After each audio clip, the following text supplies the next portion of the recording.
Hi Chaitanya గారు. Hello madam. Chaitanya గారు, diabetic patients ముఖ్యంగా బ్రేక్ఫాస్ట్, లంచ్, డిన్నర్ లో ఎలాంటి చేంజెస్ చేసుకుంటే, ఎలాంటి ప్లాన్ చేసుకుంటే వాళ్ళకి హెల్ప్ఫుల్ అవుతుందో ఈ వీడియో ద్వారా తెలియజేద్దామండి. ఒకటి గుర్తుపెట్టుకోండి, మన దగ్గర ఏ షుగర్ పేషెంట్ వచ్చినా డయాబెటీస్ రివర్సల్ కోసం వస్తారు కదా, వాళ్ళందరికీ మనం ఇదే చెప్తాం. డైలీ ఒక మీల్లో మిల్లెట్ ఉండాలి. ఒక మీల్లో మిల్లెట్ ఉండాలి. ఓకే. జొన్నలు, రాగులు, కొర్రలు ఏదో ఒకటి ఉండాలి. అది ఏ రూపంలో అయినా ఉండాలి. ఒక మీల్లో రైస్ ఉండాలి. ఓకే. అందరు ఏమనుకుంటారు, రైస్ తినొద్దు అని ఆశ అనుకుంటారు. ఒక మీల్లో మిల్లెట్స్, ఒక మీల్లో రైస్. ఇంకో మీల్ మీరు ఫ్రూట్ అన్నా, సాలెడ్ అన్నా, వెజిటేబుల్స్ పెట్టుకోవాలి. 3 మీల్స్ అయిపోయినాయి కదా. అందరికీ ఇదే చెప్తాం. కానీ వెరీ ఇంపార్టెంట్లీ ఒకటి మీకు చెప్తాను, దాని బదులు ఒక కేసు కూడా చెప్తాను. ఒక పేషెంట్ కూడా ఇట్లనే వచ్చిండ్రు. HbA1c 9 ఉండే. ఓకే. ఏజ్ 40 ఉండే. ఎంత ఉండాలి 40 ఏజ్ కి? 40 ఏజ్ ఉన్నా, ఏ ఏజ్ ఉన్నా, ఇప్పుడు కొత్త ఏవైతే నార్మ్స్ వచ్చినాయి దాని ప్రకారం 5.7 కింద ఉండాలి. ఓకే. అయితే ఏమైంది, మనం చెప్పినాము ఒక పూట జొన్న రొట్టె తినాలి, ఒక పూట మీరు ఫ్రూట్స్ తినాలి, ఒక పూట రైస్ తినండి. సరే, హెల్ప్ అయినరు. 4 months తర్వాత మళ్ళీ HbA1c చెప్పిస్తాం మనం. మళ్ళీ 8 వరకే వచ్చింది. నేను అనుకున్నా 6 కిందికి రావాలనుకున్నా. ఓకే. 8 వచ్చింది. మనం అడిగినాం, ఏమైనా బయట తింటున్నారా అంటే లేదు. ఏమైనా ఎక్కువ ఆయిల్ వేసుకుని తింటున్నారా అంటే లేదు. మళ్ళీ ఎందుకు ఇట్లా వస్తుంది అంటే మనం క్వాంటిటీ అడిగినాము. ఓకే.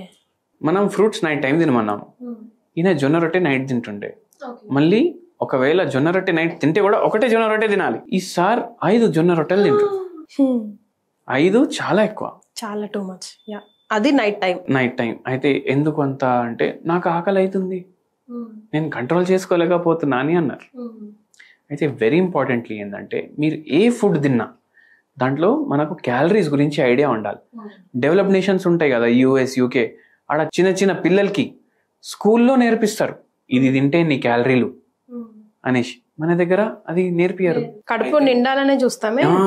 కడుపు నిండా తిన్నారా లేదా అని ఆలోచిస్తారు అందరు. అవునండి. ఇక్కడ వరకు తినాలి అనేసి ఉంటుంది. జర లావు ఉంటే అరే హెల్దీ ఉన్నాను అనేసి అనుకుంటారు. అయితే అది ప్రాబ్లం. అయితే ఇక్కడ ఏమైతుంది, ఎక్కువ క్యాలరీలు పోతున్నాయి, ఇంకా షుగర్ పెరుగుతుంది. అయితే మనం ఏం చేసినాము, నైట్ టైం ఒక జొన్న రొట్టె, ఏ కర్రీ తింటారు తినండి, కానీ కర్రీ ఏదైతే తింటారు అది ఫ్రైడ్ కర్రీ ఉండొద్దు. ఓకే. బెండకాయ ఫ్రై ఉండొద్దు, పులుసు ఉండాలి. దొండకాయ ఫ్రై ఉండొద్దు, ఏదైనా పులుసు చేసుకోవాలి. మీరు నాన్ వెజ్ తింటే కూడా చేపలు ప్రిఫర్ చేయండి, అది కూడా పులుసు. మీరు ఒకవేళ ఫ్రైడ్ ఫుడ్ తింటే ఇంకా ఎక్స్ట్రా క్యాలరీస్ పోతాయి. సో ఆ తప్పు చేయొద్దు నైట్. మళ్ళీ లంచ్ టైంలో మీకు కావాలంటే ఫ్రూట్స్ తినండి అని చెప్పినాను. Preferably fruits night time. And very important ఏంటంటే మార్నింగ్ మీరు బ్రేక్ఫాస్ట్ తింటే ఇడ్లీలు కానీ దోశలు కానీ తింటారు కదా, మీకు ఎంత తినాలనిపిస్తే దానికన్నా సగం తినాలి. మార్నింగ్ బ్రేక్ఫాస్ట్లో సగం క్యాలరీలు తీసేసినాము. మధ్యాహ్నం ఏమో జొన్న రొట్టె తింటే దాంట్లో కూడా ఈయన అయితే 5-6 తింటుండే, కానీ 2 తినేటోళ్ళు ఉంటారు మ్యాక్సిమం. దాంట్లో సగం క్యాలరీలు తీసేసినాం. నైట్ టైం ఒక ఫ్రూట్ బౌల్ పెట్టినాము. అయితే 50% క్యాలరీస్ మనం ఫస్ట్ 2 మీల్స్లోకి వెళ్ళి తీసేసినాం. ఫ్రూట్స్లోకి వెళ్ళి కూడా క్యాలరీస్ తక్కువ పోతాయి బాడీలో, అక్కడ కూడా క్యాలరీస్ తీసేసినాం. దాంతోపాటు హోమియోపతి మెడిసిన్స్ ఇస్తాము. అట్లా మనం పేషెంట్కి షుగర్ రివర్స్ చేస్తాము. అండ్ ఇదే బెస్ట్ డయట్ అంట నేను షుగర్ పేషెంట్లకు. ఇన్ బిట్వీన్ ఒకవేళ చీట్ స్నాక్ చేయాలంటే ఒకటి గుర్తు పెట్టుకోండి, రోడ్ మీద నేను పోతుండే నాకు బజ్జీలు దుకాణం కనిపించింది, అక్కడ నేను పునుగులు తినేసిన అనేసి నడవదు. ఎందుకు నడవదు, full of calories, full of maida. మనం ఏమనుకుంటాం, పునుగులు ఏమో ఇడ్లీ పిండితో చేస్తారు అనుకుంటారు. ఆడు మైదా కలిపితే మనకి ఎట్లా తెలుస్తుంది? మైదా పిండి కలుపుతాడు, మీకు 30 రూపాయలకు ప్లేట్ ఇస్తాడు. మైదా పిండి కలపకుండా ఎట్లా ఇస్తాడు? అందుకే తినొద్దు. మళ్ళీ ఆయిల్ ఏది వాడతారు, వెజిటేబుల్ ఆయిల్ వాడతారు, అది తినొద్దు. అండ్ వెరీ ఇంపార్టెంట్లీ ఏంటంటే మీకు ఒకవేళ మధ్యలో ఆకలి అయిందంటే కీరా ఉంటుంది కదా బండి మీద, కొనిసి తినండి. ఓకే. ఏమవుతుంది? ఏం కాదు, ఓన్లీ వాటర్ పోతుంది, ఫైబర్ పోతుంది, న్యూట్రియంట్స్ పోతాయి. అవునా కదా? క్యాలరీలు ఎంత, ఒక చాలా 5% క్యాలరీస్ కూడా ఉండవు దాంట్లో. సో అట్లా చేయండి మీరు. ఇట్లా చేసుకుంటా మనం క్యాలరీస్ తగ్గించుకోవచ్చు. అండ్ డయాబెటిక్ రివర్సల్లో కూడా హెల్ప్ చేస్తుంది అన్నమాట. అండ్ మీకు హోమియోపతి తీసుకుంటే రివర్స్ అవుతుంది డయాబెటీస్. అంటే ఓన్లీ మనకు కంట్రోల్ అవ్వడం కాదు, రివర్స్ అవుతుంది. అంటే మీ బాడీ లోపటి నుంచి డయాబెటీస్ పోతుంది, ఇంకా శాశ్వతంగా పరిష్కారం అవుతుంది. రైట్. అంటే జనరల్ గా చైతన్య గారు ఆకలి ఎక్కువ అవుతుంది షుగర్ పేషెంట్స్ కి అని అంటూ ఉంటారు కదా, మరి ఆ క్రేవింగ్స్ ఎట్లా అండి కంట్రోల్ చేసుకోవడం? చూడండి, మన మైండ్ అన్నిటికన్నా స్ట్రాంగ్. మనం స్ట్రెస్లో ఉంటే బజ్జీలు కూడా తినాలనిపిస్తుంది, బిర్యానీ కూడా తినాలనిపిస్తుంది, ఐస్ క్రీమ్లు కూడా తినాలనిపిస్తుంది. కానీ తినకండి. ఎందుకంటే అన్నిటికైనా ముఖ్యం అంటే ఏంది, మనకు మన హెల్త్. మన హెల్త్ మంచిగా ఉంటేనే మనకు ఏది కావాలి అది మనం తినొచ్చు.